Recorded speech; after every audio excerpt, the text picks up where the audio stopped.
And someone tell me if I'm allowed to swear on YouTube. Hi guys, welcome back to Paranormal Princess, the channel for all things ghost, paranormal and spooky. If you enjoy ghost, paranormal and all things spooky, hit that subscribe button. I'm here for you every Monday to give you all the spookiness you need in your life. I haven't been here the past 2 Mondays because I've been moving house. I'm waiting on a little cozy corner that I'm making, and that should be done in about 2 weeks, with loads of artwork and kind of like a cool section for me to film. So this week's story is about Anneliese Michel, who was born in 1972. All her friends and her family called her Anneliese. And she was brought up in a Roman Catholic family. They went to mass twice a week. They were like devout. I'm gonna hold my opinions to the end, by the way. Just to say that, because I have so many opinions on this and I just want to get it all out and then we can just talk about it. So Anneliese, pretty normal girl before the age of 16, really super clever, wanted to go to university. Bear in mind, like, no one else in her family had gone to uni, so she was like proper driven, had friends, you know, lived a kind of normal life till she reached 16 and she started to convulse, see things, hear things that weren't there. So her parents obviously noticed this, took her to the doctors. They diagnosed her with temporal lobe epilepsy, which, to be fair, if my daughter was like convulsing, it's a fit, isn't it? I would say she's having a fit, so I'd take it, you know. But they were a bit confused about it. But the doctors were like, no, she's got temporal lobe epilepsy, so here's some medication, she should be fine. Wow. She wasn't fine. She managed to enroll into university in 1972, which was her dream. So she's like, sick, I've got my medication, I'm at uni, great. And then everything started to go really downhill. She started to hear voices that were telling her that she was going to rot in hell, that she was damned. She started to see the devil's face everywhere. She then began to believe that she was being possessed and that was the thing that was happening. Not anything to do with epilepsy, because obviously, I mean, she was taking a medication and it wasn't working. So in her head, she was like, well, clearly it isn't. So she stopped taking her medication. Her and her family sought out priests, high and low, loads of them were like, nah, you're obviously ill. There's nothing wrong with you in terms of like spiritually, so we're not going to do an exorcism. Also, we have to get permission from the bishop to do an exorcism. Basically, they were like, it's too much effort, so we're not doing it.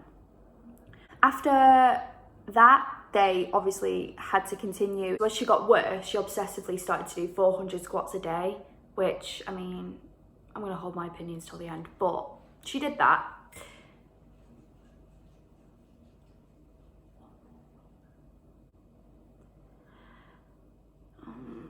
Anyway, Anneliese compulsively started to do 400 squats a day. She started to hide under tables, walk like a dog, like on all fours, eat her own urine or lick her own urine, eat spiders, and bit the head off a dead bird. You know, as you do. And that was the point before they'd found the priest. So obviously the mum and dad are like searching, we need a priest, you know. But eventually they found a priest and they got the go ahead after a lot of really fighting hard for it with the priest and the bishop to get the exorcism. It was approved. It had to stay secret though, which I still don't understand. But yeah, it had to stay secret, so it kept secret. Lol, it's become one of the most famous exorcisms in the world. But anyway, it was supposed to. He conducted 67 exorcisms on this girl, on this 16-year-old girl. 67, and they'd last 4 hours, all of them, right? And during the exorcisms, she would say that she was possessed by 6 demons. Lucifer, Cain, Judas, Adolf Hitler, Nero, and Fleischmann. Fleischmann was a disgraced bishop. So these 6 demons inside of her, and they would apparently argue all the time. They would shout at each other. Adolf Hitler would say, quote, people are stupid pigs, they think it's all over after death, it goes on, end quote. If Adolf Hitler really was saying all that, you dead bitch. Judas hated Hitler and would call Hitler, quote, a big mouth who had no real say in hell, end quote.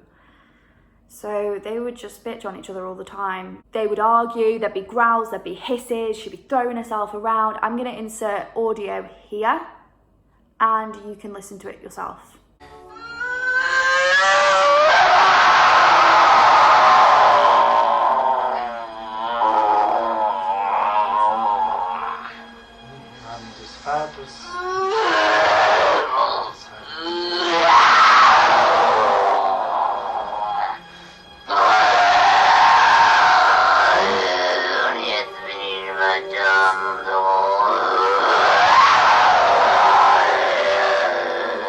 So Anneliese, during these sessions, when she would come to from wherever the hell she was, when all these entities were fighting at the forefront of her mind and her body, she would say, quote, "Dying to atone for the wayward youth of the day and the apostate priests of the modern church," end quote.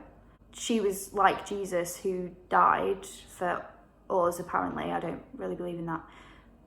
But that's what she basically was. That's what she thought she was and what was happening to her. Over 10 months, over all of these exorcisms, the 67 4-hour-long exorcisms that happened to her, she eventually died on the 1st of July 1976, which is really super sad. I'm going to put some images here so you can see the state she was in when she actually passed. It's actually really, really sad that this happened to her. Whether it was paranormal, whether it wasn't, it was dreadful. After she'd passed away, the two priests, or the main priest and the assistant priest, I suppose, that was helping with the exorcisms, got charged with negligent homicide, but they were acquitted, so they didn't actually spend any time in prison. And the family, German law had decided that they'd been through enough and they didn't need to pay any penance for what happened because they believed they were doing what was right for their daughter. Her grave is actually used as kind of a place of worship and peace now, which is really lovely. I'm not religious in that way, but for anyone that is, I'm sure can appreciate the niceness of that, considering how she died. I don't know. But quote, "The grave is a gathering point for religious outsiders. They write notes with requests and thanks for help and leave them on the grave. They pray, sing and travel on," which is really nice. So that's a terrifying story of what happened to this girl with the pictures and the evidence, right? So personally, I mean, you guys know I believe fully in paranormal and I believe in demons. But I can't help but feel like with this case, she was ill, mentally ill, and was so ill that she thought, I mean, there's no doubt that she really thought all these things. She believed that this stuff was happening to her, and I guess her family did as well. So they really thought that they were fighting this battle between good and evil, and very dramatic, and you know, that's the life that they were living at that point. So drastic action will have been made, you know, because they're in that fight or flight mode and they're highly religious, so they're doing what they believe is right. But I think objectively, from someone that doesn't believe in God, and I guess you can kind of say, well, how do you believe in demons but you don't believe in God? I don't put the two together. I don't think that there's a connection between God and demons or evil. I just think that there are bad spirits, there are good spirits. I just believe that. That's all I know, I believe. She could have been possessed. She could have been possessed by 6 demons. And also the fact there is an argument, you know, she knew perfect Latin and she did not know Latin before. However, the teachings in Roman Catholic Sunday school, they do teach parts of Latin. So could she have just been, you know, saying those words? I don't know. Conclusion, I honestly believe that she was just very unwell, and especially the bit where it says about the 400 squats. She stopped eating. She stopped all eating. She was dehydrated. She refused to eat and refuse to drink. That could be an eating disorder as well. Massive delusions and massive, you know, how can anyone think straight and really know what's going on? But can you, why when the cross was come, and why when, because the sound of her screaming and of her, you know, all that came whenever the priest came and, you know, put the cross on her, and, you know, maybe her mind just wanted to believe that she was possessed in order to protect her. You know, the mind is so crazy and it's insane what it can do. I think overall, I think that she was very sick, and I don't know, I can't come to a conclusion, because, you know, how did she know all that Latin? How could she keep moving like that? Like, you can hear her screams and her, like, it's just doesn't stop. 4 hours of exorcisms, 4 hours of 67 of her doing that. And, like, God, who knows? Mad.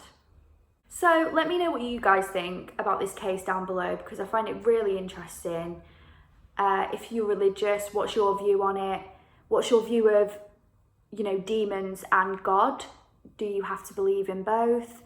Any discussions like that, totally put them down in the comments and we can discuss them. I'm really sorry for missing 2 weeks and being a bit crap. It's just like madness. Moving into a different place is massive. So yeah, I hope you have a really good week and I'll see you later. Spooky time, spooky time, spooky time.